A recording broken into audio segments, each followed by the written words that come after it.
Hello, Googleization Nation. Welcome to Better Leaders, Better Workplaces, a GGG Unleashed podcast with thought leader Vivian Blade. I'm Ira Wolf. And I'm Jason Cochran. In each of Vivian's episodes, we'll cover the latest trends and emerging practices around creating resilient workplaces. Let's begin. Because I don't want you to miss anything Charlie shared with me, I'm bringing you this interview in 2 episodes. This episode is part 1. Enjoy. Hello, and welcome back to GGG Unleashed, Better Leaders, Better Workplaces. I'm Vivian Blade, President and CEO of Experts in Growth Leadership Consulting and a recognized leadership and resilience thought leader. On this podcast, you'll get the latest insights and proven strategies to help you solve the pressing turnover, burnout, and workplace culture challenges your company is struggling with right now. So if you're an HR leader or a business leader, you don't want to miss an episode. All right, so the pace of change and your workload, by the way, none of that is going away anytime soon. And there are surprises that come up at work every day, things that you didn't necessarily anticipate. In a lot of my workshops and in my coaching with clients, I often hear them make comments like these. They'll say things like, oh, there's so much going on. It just seems like we've had one wave after another of challenges. If it's not one thing, it's something else. I check one thing off my list and I add 5 more. People are just worn out and burned out. Does any of this sound familiar? This experience is widespread. According to research by SAS, a resilience gap does exist.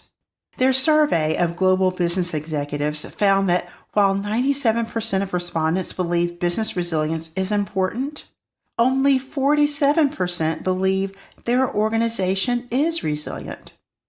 Some of the areas executives are most concerned about include things like driving digital transformation or inflation and economic challenges, attracting and retaining talent. That's just to name a few. These are areas that I know you're concerned about too. SAS also found that while most business leaders are confident about increasing resiliency in their companies in the future, that they think that they presumably can close that gap, but to do so, it's going to require them to have some guidance in how to implement an effective resiliency strategy. For organizations to be resilient, you have to be in a position to both anticipate potential disruptions and to be able to respond and to adapt quickly. You need to ensure there's continuity in your operations to take care of customers, to protect your assets, to protect your brand, and most importantly, to protect the well-being of your human capital. Your ability to adapt well makes a difference in the levels of stress, anxiety, overwhelm, and burnout that you and the people on your team are going to experience. Today's guest, retired Colonel Charlie Davis, is going to share his experiences as a military leader and ideas for how we can apply his lessons learned for ourselves personally and organizationally. Colonel Davis has over 3 decades of dedicated service in the U.S. Army and U.S. intelligence community, having held multiple sensitive roles within the Defense Intelligence Agency, DIA, and Central Intelligence Agency, CIA. He is a fascinating person and extraordinary human being. I'm excited for you to hear from him. Charlie, thank you so much for being with us today. And first of all, I want to thank you for your service to our country. Well, thank you for the intro, Vivian. I am honored to be here. When you asked me to be on your podcast, I jumped at the chance to be able to share the experiences that I've had over, as you mentioned, 3 decades in the military. And I'm hopeful that what I can share today will have meaning to your audience and they can take that into their lives and make their lives better. Give you a little background on me so everyone knows where I'm coming from. Yeah, jump right in. Thank you. So 3 decades in the military. My career was a little different than when you think of an Army officer joining out of college. Started out in the infantry doing normal, typical Army things, but rapidly transitioned into the intelligence world, really right around 9/11, right after 9/11. I decided that I thought I could make a difference at the national level. I felt intuitively that that's where I should be. So I really switched career fields and decided to go in that direction. And really, since 9/11, I've worked at the strategic level. So, as you mentioned, both CIA and DIA has been my experience as an operations officer. And what that really means for your audience is essentially running clandestine agents overseas, either personally or, in my case, most often leading organizations whose mission it is to run clandestine agents overseas. And in that experience, it was phenomenal. I was really grateful for the chance to do it and to try to make a difference in our world, for our country, but really for the world. That's kind of how I saw it. And so I'm looking forward to sharing more about what I learned with resilience from that. Good. Excellent. Excellent. And tell us a little bit how that has, you are recently retired. And so what is some of the work that you're doing today? So after retiring, I've only been retired about 6 months now. I started thinking about what I wanted to do after I retired really a couple of years ago, and actually wasn't sure what that would look like. And so I actually hired a life coach to kind of help me think about what my future purpose might be. Mm-hmm. And working with her for several years, I realized that I had this chance. I had this chance to not only start a business, which I do consulting still with the intelligence community. I also do life coaching and things like that. And so I've been able to really almost do the same things I did in the military, but I feel like I have more choice now, vice in the military. So that's what I'm doing. It's really excellent. Great. Excellent. Good. And I know you're able to make such a great impact from your experience in working with people in this way. So good. Well, I want to dig into these fascinating experiences that you have. And really, as I think about the military and given that role in military leadership, I know often there's this persona that, you've got to be a person who is extremely resilient, and that you're strong, that you're confident, and that you take charge of any kind of situation that you're in.